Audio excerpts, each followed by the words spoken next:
তেল পিঠা ফোলে না, এটা কিন্তু আমি আর মানবো না। এই রেসিপি দেখে প্রতিটা পিঠা যদি এইরকম টপকা টপকা না ফোলে তাহলে কিন্তু পুরো জীবন বৃথা। শীতকালে সে চিনি দিয়েই বানাও না গুড় দিয়ে, প্রতিটা তেলের পিঠা হবে এইরকম টপকা টপকা, আর সাথে ফুলের মতো ডিজাইনটাও কিন্তু আসবে। ভাবছো কিভাবে বানালাম? খুব সহজ, না চালের গুঁড়ো না কিছু, ভেজা চাল লাগছে। তো 2 কাপ চাল, খাওয়ার চাল, তোমরা চাইলে আতপ চাল নিতে পারো। আমি এমনি নর্মাল খাওয়ার চাল 2 কাপ আগের দিন রাতেই ভিজিয়ে দিয়েছি। ভালো করে ভিজিয়ে নিয়ে মোটামুটি 8 থেকে 9 ঘন্টা কিন্তু ভিজাতেই হবে। তারপর জলটা ছেঁকে নিতে হবে। সম্পূর্ণভাবে জল ছেঁকে নেওয়ার দরকার নেই, অল্প অল্প জল থাকলে অসুবিধে নেই। এবার মিক্সিতে একটু মিহি করে গুঁড়ো করে নেবে। গুঁড়োর টেক্সচারটা দেখো, একদম গুঁড়ো হয়নি, একটু দানা দানা আছে। এইবার একটা বড় ছাঁকনির সাহায্যে এই গুঁড়োটাকে ভালো করে দানা যুক্ত আলাদা করে নিতে হবে। মানে এই যে প্রসেসটা করছি এইটার জন্য, এই যে তেল পিঠাটা যখন আমরা গুলাবো তখন দানা থাকবে না, মানে গুটলি পেকে থাকবে না। এটা না করলেও হয়, তোমরা হাত দিয়েও মেশাতে পারো, তবে খাটনিটা ওক্ষেত্রে একটু বেশি, তাই আমি একটু ভালো করে দানাগুলো ছেঁকে নিয়েছি। বাদবাকি যে চালটা ছিল সেটাও সেম প্রসেসে গুঁড়ো করে নেব। আমি কিন্তু চালটা কোনোভাবেই শুকিয়ে নেইনি, ডিরেক্ট মিক্সিতেই দিয়েছি, তাতেই কিন্তু গুঁড়ো মতো হয়েছে, ভেজা কিন্তু হয়নি, মানে ব্যাটার কিন্তু বানাইনি। এইবার 1 কাপ জল নিয়েছি, তার মধ্যে 4 কাপ গুড় দিয়েছি। আমি এখানে নর্মাল আখের গুড় ইউজ করছি, তোমরা খেজুরের গুড় ইউজ করতে পারো। আর এমন না যে গুড়টা গুঁড়ো গুড়ি হতে হবে, তোমরা লিকুইড গুড় একটু জলের সাথে মিশিয়ে আর একটু পাতলা করেও ইউজ করতে পারো।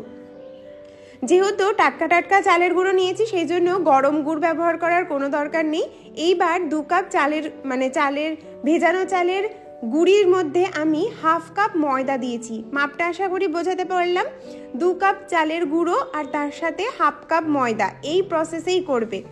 একদম নো ফেলিয়ার রেসিপি, দারুণ হবে পিঠেগুলো। এইবার গুড়ের জল দিয়ে ভালো করে হাত দিয়ে ডলে ডলে মেখে নেবে। হাত দিয়ে যদি অসুবিধা হয় যে কোনো বিটারের সাহায্যে ভালো করে মেখে নিতে পারো। খুব বেশি পাতলা করবে না, খুব বেশি ঘনও না, একদম যেরকম আমি দেখাচ্ছি ওরকম একটা ব্যাটার করবে। শেষ বিন্দুটা যেন একটু ধীরে ধীরে পড়ে, সেরকম একটা ব্যাটার বানিয়ে 10 মিনিট মতো রেস্টে রাখলেই হয়। ততক্ষণ এদিকে তেলটা গরমের জন্য বসিয়ে দিলাম। কিছুক্ষণ বাদে দেখবে বেশ একটু গাঢ় হয়ে গেছে ব্যাটারটা। এই যে ঘনত্বটা দেখছো ঠিক এই রকম, হাতার উপরে আর কি বেশ মোটা একটা লেয়ার থাকবে, এই রকমই ব্যাটার হতে হবে। পাতলা ব্যাটার হলে কিন্তু জিনিসটা ছড়িয়ে যাবে, আর ক্রিস্পি বেশি হবে তবে ছড়িয়ে যাবে, সেই ফুল ব্যাপারটা আসবে না। এইরকম ব্যাটার দেবে। তেলের টেম্পারেচারটা প্রথমে ভালো মতো গরম করে মিডিয়াম আঁচে করবে, লোয়ের থেকে একটু বেশি। তারপর 1 হাতা ব্যাটার দিয়ে ভালো মতো করে ওয়েট করবে ফোলার অবধি। কোনো রকম তেল ছেটানোর দরকার নেই, একাই তেলের উপর ও ভেসে উঠবে। এবার খুন্তির সাহায্যে নিজের পছন্দ মতো রং না আসা পর্যন্ত আর কি ভালো করে ভেজে নেবে। চিনি দিয়ে করলেও সেম প্রসেস, চিনিটাকে জলের সাথে গুলিয়ে তারপর ইউজ করবে, একদম সেম, কোনো রকম পার্থক্য নেই। আর একদম প্রতিটা পিঠাই এরকম টোপকা টোপকা হবে, খেতে হবে অত্যন্ত সুস্বাদু, এটুকু আমি গ্যারেন্টি দিয়ে বলছি। এই ভিডিও দেখার পর তোমরা যদি এই পিঠাটা না বানাও আর এরকম ফুল না বানিয়ে আমার সাথে শেয়ার করো, তাহলে আমি সত্যি খুব রাগ করব, আর কিন্তু বলবে না যে তোমরা পিঠা বানাতে পারো না।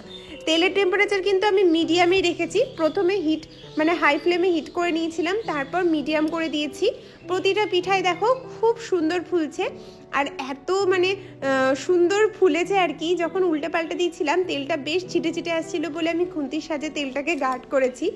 শেষে 1 ব্যাচ আমি নর্মাল ভেজেছি, আর আরেক ব্যাচ আমি একটু মৌরি দিয়ে ভেজেছিলাম।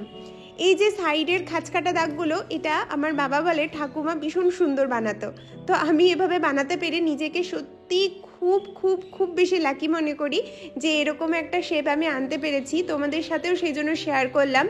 এমনি আমাদের খুব তেলেপিঠা পছন্দ, তেলেপিঠা পছন্দ করে না এরকম আমি জানি না কেউ আছে কিনা। আমরা সব পিঠা ভীষণ ভালোবাসি, সেই জন্য ও বলেছিল একটু তেলে পিঠা বানাও।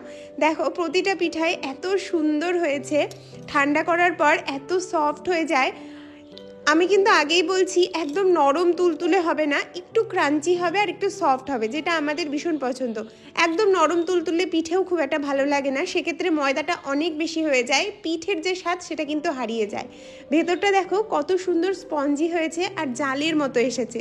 তো আমাদের তেল পিঠা রেডি, আর এই পিঠাটা কালকে সন্ধ্যায় বানিয়েছি, এখন 4টে মতো উপস্থিত আছে, বাদবাকি সব শেষ।